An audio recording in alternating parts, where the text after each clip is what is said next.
শৈশবটা চলে গেছে, নামাজ তো আমাদের ছিল না। ঘুমের মধ্যে চলে গেছে, নামাজ তো ছিল না। আবার স্কুলে মাদ্রাসায় কাজে কর্মে চলে গেছে, নামাজ পড়ার জন্য আমরা চেষ্টা করলাম না।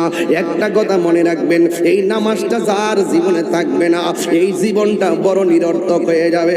কবরের মধ্যে গেলে বেনামাজির জন্য তিনটা শাস্তি অবধারিত। এক নম্বর শাস্তি হলো, ডান পাশের মাটিগুলা এক প্রান্তে চলে যাবে, বাম পাশের মাটিগুলা আরেক প্রান্তে চলে যাবে। দুই পাশের মাটিগুলা তোমার এমন জোরে একটা চাপা মারবে, আল্লাহ আল্লাহ কইয়া ডাকটা মারবো। ও যুবকের দৌল এমন ভাবে ডাকটা মারবে, আল্লাহ রাব্বুল আলামিনের কাছে বান্দারা বলবে, আল্লাহ নামাজ না পড়লে যদি এত কষ্ট হবে, জীবনে কোনোদিন নামাজ ছাড়তাম না।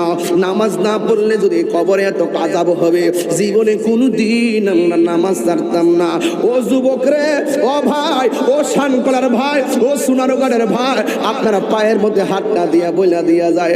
5 ওয়াক্ত নামাজ পড়লে রিকশাওয়ালাও হাত খাটি বান্দা হয়ে যায়। 5 ওয়াক্ত নামাজ পড়লে কোদাল দিয়া যারা মাটি কাটে, এরাও আল্লাহর খাটি বান্দা হয়ে যায়। আর ওই খাটি বান্দাগুলা নামাজের নেশা হয়ে গেলে আওয়াবিন নামাজ ছাড়ে না, এশাকের নামাজ ছাড়ে না, চাষতের নামাজ ছাড়ে না, নফল নামাজ ছাড়ে না, তাহাজ্জুদের নামাজ ছাড়ে না। আমার নবী, আপনার নবী বলেন, 5 ওয়াক্ত নামাজ যারা পড়ে এরা আল্লাহর খাটি বান্দা হয়।